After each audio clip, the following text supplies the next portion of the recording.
करौली जिले में कर्फ्यू लगातार जारी है। फूटाकोट क्षेत्र के मेन बाजार में जुलूस के दौरान हुई हिंसा के मामले में अब तक 46 लोगों को गिरफ्तार किया जा चुका है और कई लोगों को पूछताछ के लिए पुलिस हिरासत में भी लिया गया है।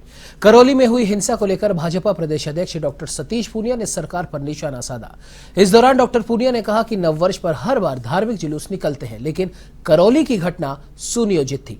तो वही पीएफआई की चिट्ठी के बाद उजागर हो गया है कि राजस्थान सरकार की मंशा ही खराब है।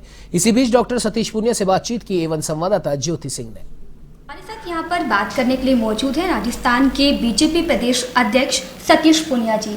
सर, करौली की जिस तरीके से घटना सामने आई है, आप इस घटना को कैसे देख रहे हैं? सरकार की जो विफलता है वो साफ नज़र आती है इसमें, क्योंकि ये पहले से डिक्लेयर्ड हैं और हर बार ही निकलते हैं। इनकी विधिवत परमिशन भी होती है और ये जुलूस आधे रास्ते निकला और उसके बाद जो वीडियोस जो लोगों ने देखे हैं कि पूरा छतों पे पत्थर जमा थे और उस जुलूस के आधे रास्ते और बड़े बड़े शिलाखंड उन पे फेंके गए। एक पीएफआई की चिट्ठी अब जब आई है सामने, तो पीएफआई ने आशंका पहले जाहिर की थी, यानी उनको इस बात का इनपुट था, या तो तैयारी थी या सरकार की इंटेलिजेंस फेल्योर थी या सरकार के संज्ञान में थी। इस तरीके से, क्योंकि राजस्थान के बारे में कानून व्यवस्था अपने आप में एक बड़ी चुनौती है और उस पर इस तरीके की घटनाओं से उस शांति को फिर ग्रहण लगता है। तो मैं मानता हूं कि मुख्यमंत्री के नाते जो गृह मंत्री की जिम्मेवारी अशोक गहलोत जी के पास है, उनके पास पुलिस और प्रशासन की तमाम जिम्मेवारियां हैं। एक कस्बे में इस तरह की घटनाएं होती है, उसका इम्पैक्ट पूरे प्रदेश पर होता है। बहुत अरसे से कोरोना के बाद कुल मिलाकर सब जगह शांति थी, लेकिन 3-4 कस्बों में लगातार सरकार ने इस तरीके के प्रोवोकेटिव एक्शन लिए, बिना बात के कहीं 144 इम्पोज की, उसको विड्रॉ किया, फिल्म को लेकर कहीं कुछ टिप्पणियां की, उसको 144 लगाई। तो इस तरीके से अपीज करने का जब काम किया तो उससे लोग रिएक्ट करते हैं। तो जिम्मेवारी सरकार की थी। मैं समझता हूं कि खुद मुख्यमंत्री की इस मामले में नैतिक जिम्मेवारी थी कि इसको ठीक से उनकी इंटेलिजेंस काम करती और व्यवस्था वहाँ ठीक करते।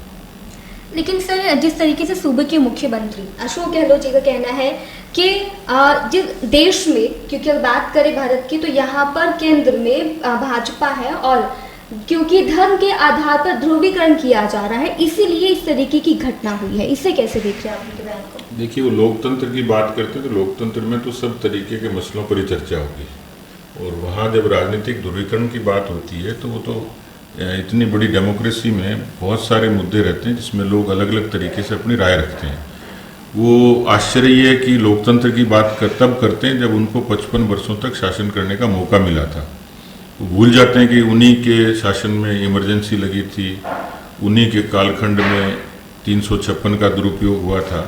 तो अभी मुझे लगता है कि जिस तरीके से कांग्रेस को विचार और व्यवहार के नाते नकार दिया गया और प्रदेश में कुल मिलाकर एक कांग्रेस पार्टी के पास में राजस्थान और छत्तीसगढ़ बचे हैं, तो उनको खुद की कुर्सी के साथ साथ कांग्रेस की ही जो कमजोरी साफ तौर पर नजर आ रही है, उनको लगता है कि उनकी जमीन खिसक रही है। तो कुल मिलाकर सियासी बयानों के अलावा उनके पास कुछ है नहीं। वो प्रधानमंत्री जी को टारगेट करते हैं, वो गृह मंत्री जी को करते हैं, वो कभी संघ को और बीजेपी के विचार को करते हैं, लेकिन कुल मिलाकर वो जो प्रदेश के मुद्दे हैं उनसे ध्यान भटाने के लिए वो सिर्फ इस तरीके की बातें जरूर करते हैं।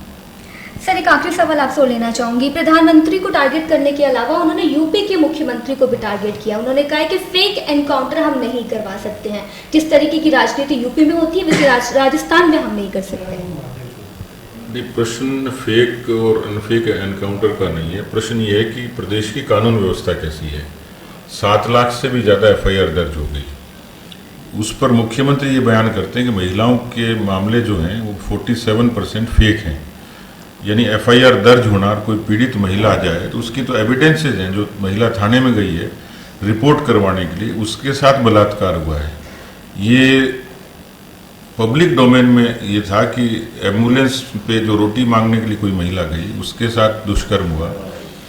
21 और 22 के पूरे 1 साल के कालखंड में 6337 इस तरीके के गैंगरेप की, उत्पीड़न की, बलात्कार की घटनाएं हुई हैं।